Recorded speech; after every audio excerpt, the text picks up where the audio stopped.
What is going on, YouTube people? Neo here to go over all my national pickups. So, I did individual videos on these kind of each day, but I just wanted to do like everything in one place. And now I have a complete total of exactly everything that happened. So, essentially, what I'm going to do, I'll put it on the screen somewhere up in the corner somewhere to summarize this so you'll kind of have it for reference. So I'm going to list exactly what I spent, with the exception of one card, well, two cards, kind of. But everything that we're going to talk about cost me $1,900 in cash and about 6 or 7 cards. Once again, they'll be up on the screen, but so just to review quickly: a 2018 Luka base Prism True Gem, an Otani Topps Chrome PSA 9 Refractor, Trae Young Prism base Raw, Ja Morant PSA 10 Raw, Eloy Purple Topps Chrome Refractor out of 299 PSA 10, and then the big one was the Vlad Sapphire BGS 95 True Gem, plus $1,900 in cash. So that is what left my inventory. And what I'm going to do is go over what came in to my inventory. So what you guys and girls can tell me in the comments below, what would you rather have? The $1,900 in cash and the list of cards on the screen, or this stack of stuff? So that's the challenge today. We are going to rate my national pickups, essentially. What would you rather have? What's on the screen or what I'm about to go over? And I'm not going to I don't know if I'll break it down into individual deals or not, but we'll kind of, for the purposes of rating which pile you would rather have, don't worry about the individual deals. Let's just column A, column B.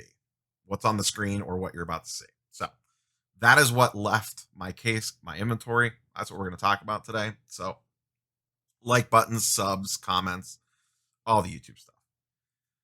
How do I want to do this? Let's go by sport, shall we? We'll do baseball first. Let's start with these two because this was probably the biggest deal that I made, cash and trade wise. So I went over this in the video. Let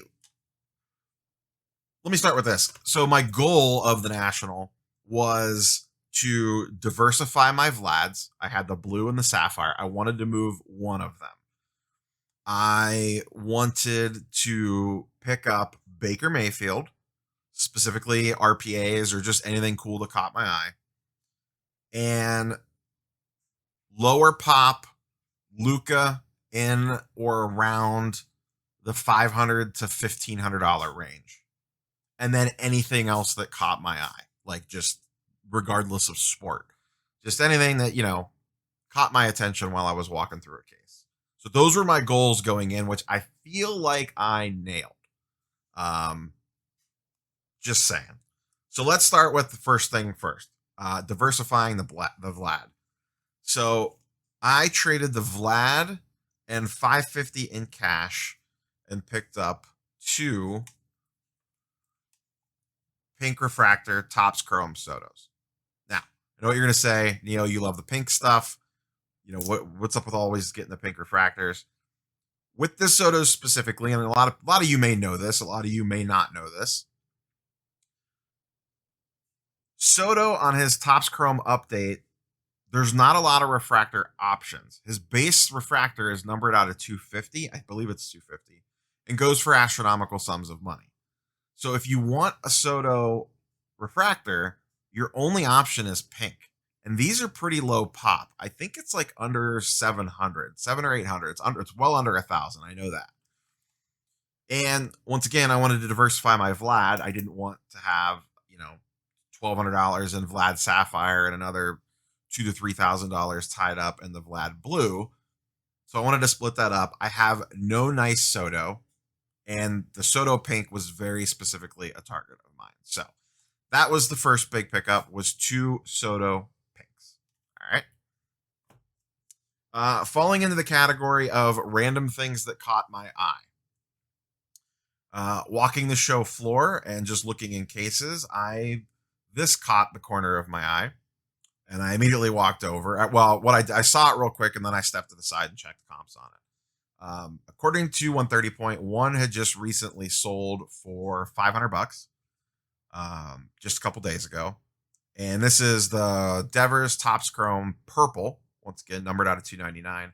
I haven't checked pop on this yet. I assume it's probably like in the 30s, maybe, give or take. That's what the Eloy was that I had.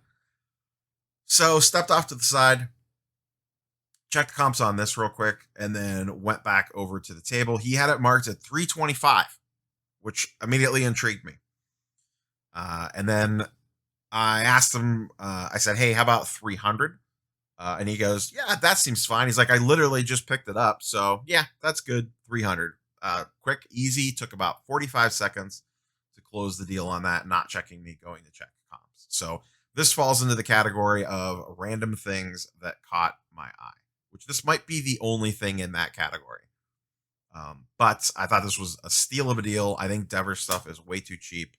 I've been looking at him a lot since both Step Back or JD Sports Cards and Filmington kind of put him back on my radar. So that's all the baseball pickups, I believe. 2 Soto Pinks and a Devers. Also falling into the things that caught my eye during Ryan's trade night on Thursday night. This caught my eye. Trae Young Red Cracked Ice. Absolutely love this card. I'm a big fan of Cracked Ice to begin with, but when you could get it in a color match Cracked Ice, I'm even a bigger fan. So to me, this card looks absolutely fantastic for Trae, and I would really like it in a PSA 10, but they got pricey. So, he had the 9.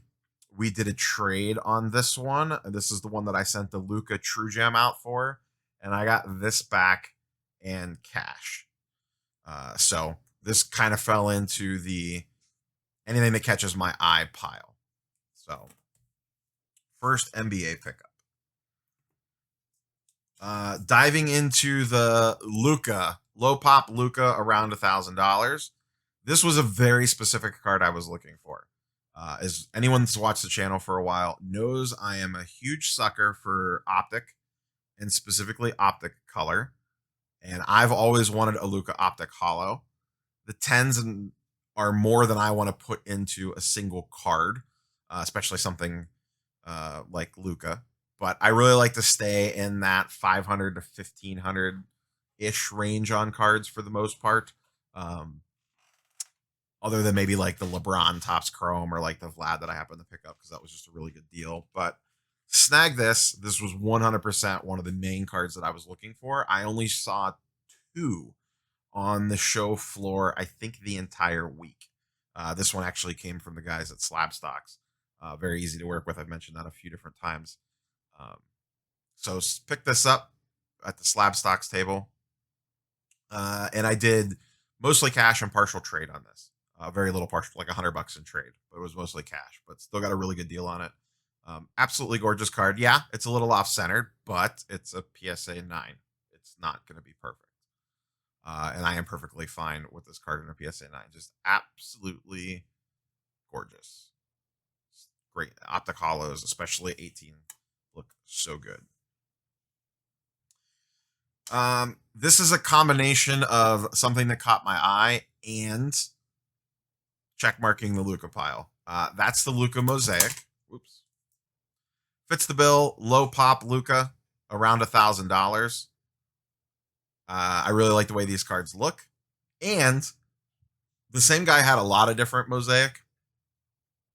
He also had a Tatum. I was not necessarily looking for Tatum, but for the same reasons I like this Luka, I also like this Tatum, and I thought I could work a little better deal putting both of them in together. This comped at 1,000. He had it marked at 1,000. This comped at 350. He had it marked at 350. This was Central Valley Sports Cards. Also very easy to work with. So I said, hey, what can you do on both of them? and he said I'd do $12.50, which seemed more than fair. And then he looked through my stuff to try to take the edge off a little bit, and he took back a job-based prism.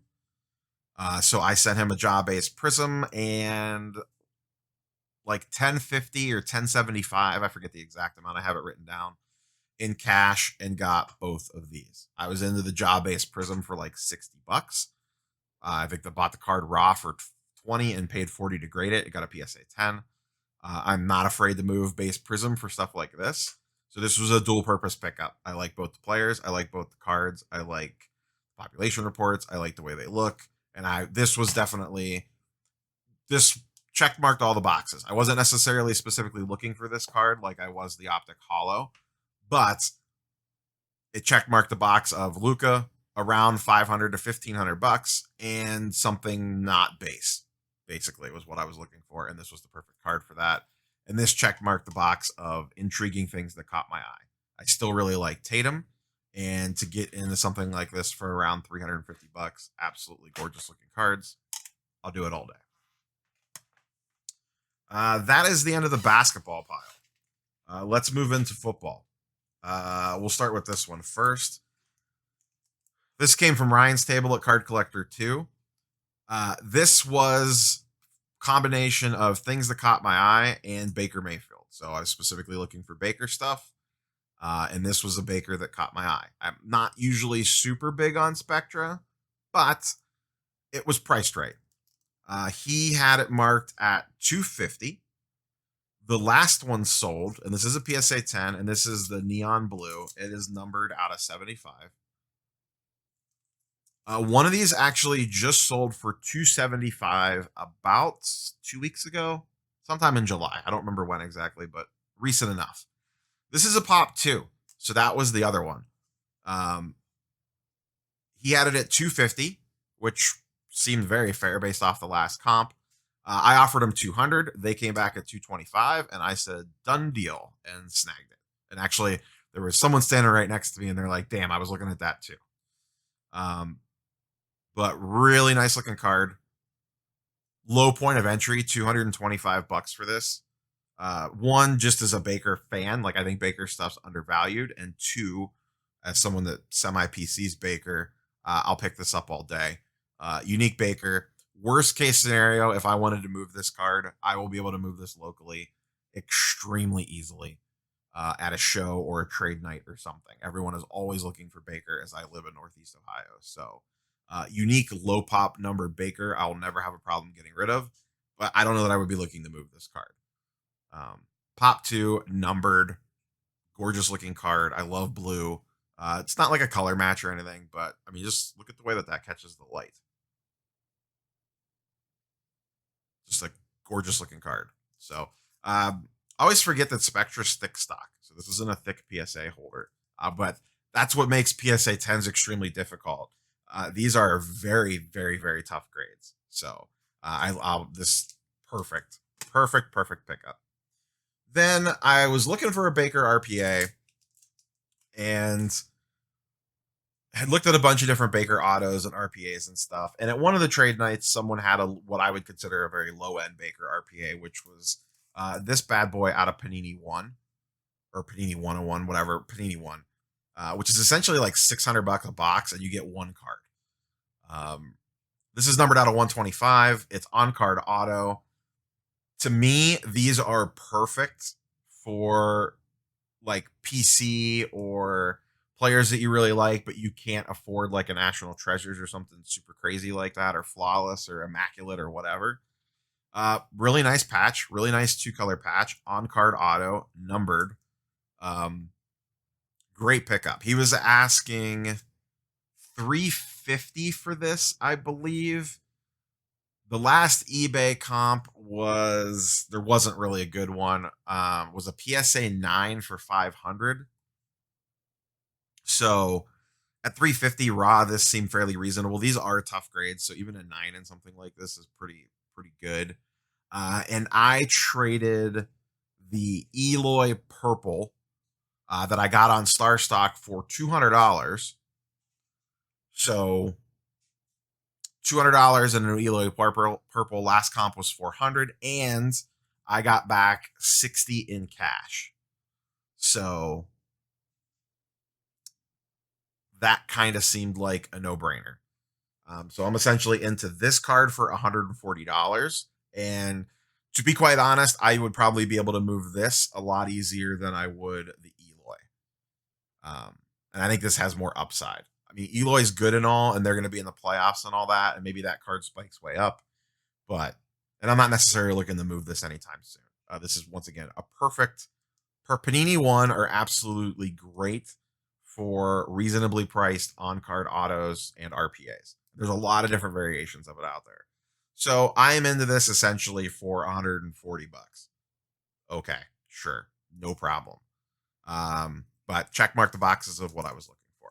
So that is what I got for the 1900 in cash and the cards listed on the list. The only card that I'm sad about letting go, even though it was part of the plan, was the Vlad Sapphire. I had no attachment to any of the other cards on that list. That was the only one that was really a unique card. I guess the Eloy purple technically would be, but you know, Ohtani stuff's on the way down. Luka base Prism is a Luka base. Ja Morant is a base. The Dak PSA 9 was a star stock pickup that I had shipped home. You know, the Eloy purple was a unique card, but I was into it for next to nothing. So, but yeah. So what would you rather have? That list or this stuff? The Devers purple, 2 Soto pinks, a Trae red ice, a small Baker RPA, Baker Spectra, Luka Optic Hollow, and a Luka PSA 10 Mosaic, and a Tatum Mosaic. I am personally biased. I feel like I crushed it. Not going to lie. Once again, the only thing that I really feel like I gave up, and you know, I did give up other stuff for sure. But the only 2 things I feel like I gave up were 1900 in cash and the Vlad Sapphire. But I'm curious for your thoughts and opinions. Let's transition over to something a little else. So there was a second deal that happened at the National. I am keeping it separate from this stuff because I will not be disclosing the price that I paid for this. But and I talked about this on Flipping Steve's live stream the other night. Anyone that follows our 2 channels for months now, he had the Baker Flawless RPA that he picked up at the Philly show. Philly show, Dallas show. I don't remember. He picked it up at one of the shows for a pretty good deal. And the running joke between our 2 channels had always been that, you know, at post National, that will be coming back to Ohio with me. And the entire week at the National, I was like, Steve, when are we doing the Baker deal? When are we doing the Baker deal? Let's figure this out. And my main trade ship was the Vlad Sapphire because that was the one thing that he was like remotely interested in. But ideally, you know, and it was like a tepid interest at best. So the week goes on, and I got to Saturday night, and I had check marked off all my boxes. This entire stack was acquired. I had X amount of dollars remaining, and I came very close to pulling the trigger on a Baker Optic, Contenders Optic, Orange out of 25, BGS 9510, True Gem Plus. However, after looking the card over, I did not give me good vibes. There was some weird surface stuff going on that looked like it was hard to tell if it was on the card or on the inner sleeve, but it was on both sides of the card. There was a lot of it. I have a photo. I'll see if I can incorporate it into the video for you guys to see what I'm talking about. The only thing I think, because it had a 10 surface grade, and I don't think it was a fake slab, but it was a thick slab, and on the thick BGS slabs, there is no patent number on it. That's one of the ways to check. I didn't look to see if it had the perforated edges, but I could probably tell by the photo. I'm just pulling the photo up while I am talking. It did have the perforated edges on the label, so that part checks out. I think the slab was legit and the card was legit. I believe what happened was something happened during encapsulation. Whether the scuff marks were on the card or on the graded card sleeve, the inner sleeve, I could not tell. I looked the card over under light. I shined my flashlight at it, the whole 9 yards. I could not tell. And I was ready to buy the card. I thought it was fairly priced, and you came down a couple $100 on it. For a color match contenders optic Baker, number to 25, he was asking 2.5. And I was ready to pull the trigger on it and basically end my national. I think I got him down to 24 or 2,300. I don't remember what. But that would have capped things off. I would have went home happy. I would have still had money left over and could have still done some more damage on the show floor. But that would have basically checked things off. I wouldn't even need to go on the show on Sunday morning other than just to cruise around and look for deals at the last minute. But after looking at the card, it just did not feel right. I did not want to deal with those surface issues. I was either going to have to get it reslabbed, which then if it's on the card, now I'm screwed, or keep it as it is and deal with it whenever I go to sell it. So I walked away from that. On Saturday night, we were at the trade night. Steve and I had set up at a table, and Flipping Steve didn't have all the stuff with him, but he had the Baker RPA, the Darnold RPA, his Kyler Contenders Optic Auto, and a few other things out on the table. Within 5 minutes of us setting up, a younger kid came by, probably 18, 19, and immediately wanted the Baker. And there was an intense negotiation. He had a select red Zion numbered to 199, I think 199, in a BGS 10. And he liked the Kyler, the Darnold, and the Baker, but he primarily wanted the Baker. That's where negotiations open. And this is happening directly in front of me. And Steve was side-eyeing me. I was sweating bullets. I'm like, is this seriously going to happen? Is this seriously going to get traded out from under me right in front of my face? So Steve definitely talked him into the Darnold and the Kyler and some cash, and they came to an agreement on the Zion. But this was literally like a 15-minute negotiation. Felt like 15 years. So then the FOMO kicked in, and the second, the kid was barely away from the table, and I was like, all right, we're getting this done right now.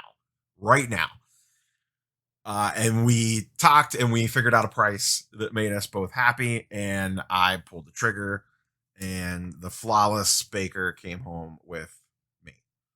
Did not go back to the Jersey area with Steve. She came home to Cleveland. So dual patch. I believe this is the purple. Out of 15. On card auto. 9/5/10.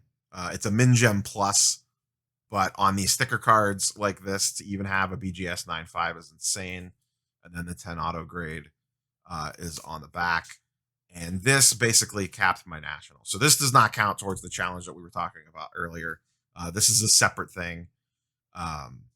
But once again, shout out to Steve. We worked the deal out. It took 3 days.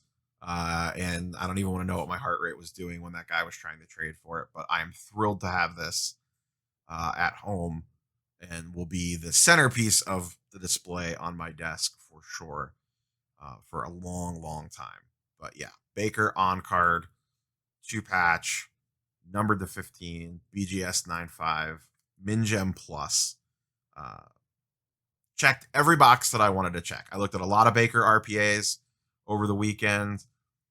I had a lot of different ones up, and eventually was able to crack the seal on this one. And Steven said every vendor that he went to wanted this card. They just could not agree on a price because there's no comps on stuff like this.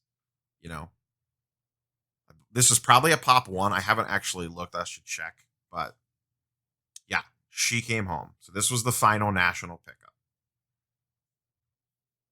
Absolutely gorgeous card. Like I said, I did a video on this already, but so that ended my national. I didn't even end up going on the show floor on Sunday. We just ended up heading home earlier. Because like I said, I had hit everything that I wanted to hit. I had some cash left, but to make any major plays, I probably would have had to sell something or trade into it. And as I've talked about a lot, trying to trade in this stuff on the show floor was not super easy, in my opinion. So So, a couple key takeaways just in regards to like a plan of attack when going into the national.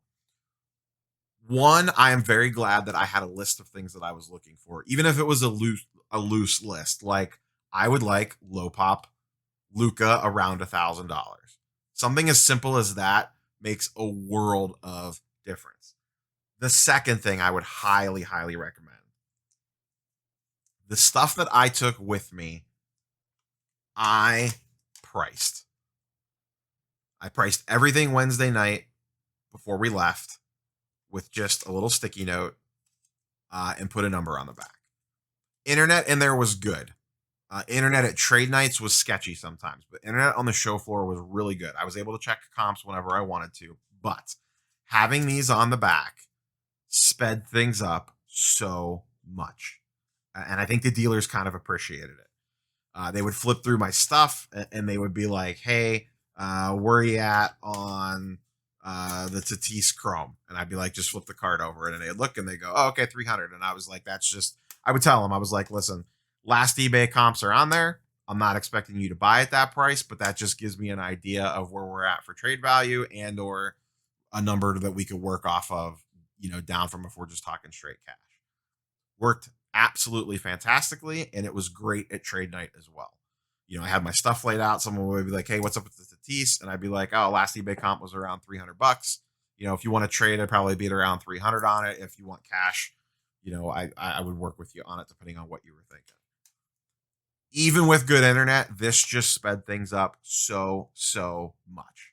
Just having this stuff on there. And if there's no comps, just have an idea of the price that you want on it. Like the Vlad Sapphire, not the Vlad Sapphire, the Vlad Blue. There's no recent comps on this card. The last one was 3K and it was almost a month old. So I put 3.5 on it and I said, last comp was 3K. It's a month ago. His stuff's gone up since then. I'm at 3.5 on it. And this was one of those cards that, go find another one because there's not one for sale currently anywhere. I checked. I check all the time. Last I looked, there is not one on eBay. There's not one on my slabs. I have not seen one actually listed for sale in a while. So, I was going to price it a little high. I would have probably taken less than this, maybe. It just depends. But, have an idea and put it on the back. It made a world of difference. That's my two biggest pro tips I could give you coming off my first national. Know what you're looking for if you're hitting the show floor. Trade night's a different story. You're just kind of, you're walking up and down the grocery store aisles hungry. That's trade night. You're just going to start grabbing things that catch your eye. Everything sounds good. The show floor, you have to have an idea what you're looking for or you will never get anything accomplished, in my opinion. Have specific wants, and then things are going to catch your eye, and that's fine. But just know what you want going in. And if you are taking stuff, know your prices that you want for it. And same thing. If you're looking for specific items, know the prices of those items. Like the Luka Optic Hollow, I knew exactly where I wanted to be at on that card. So when I saw one, if I went back and forth with a dealer, immediately I would know if we can even get close to a number on it for what I wanted it at. I wanted to be at around between $800 and $900. Last comp was $1,000. Everything before that was $800. But his prices spiked up a little bit because of the Olympics, but that's a lower pop card. They don't sell very often. So those would be my two biggest tips for going to any larger show, really any show. You should have a really good idea on that stuff, but especially a bigger show, like an Atlanta level show, Dallas, the Causeway show, Dells, whatever. Anything like that, have a plan going in. Have your stuff priced. So that's all I have for you guys and girls today. Once again, let me know. What would you rather have? This stack of cards that we went over or the list that I had on the screen earlier? The 1900 cash and then the 6, 7, 8 cards, whatever it was that left my inventory. That's what I want to know in the comments down below. Catch you guys and girls on the next one. Peace.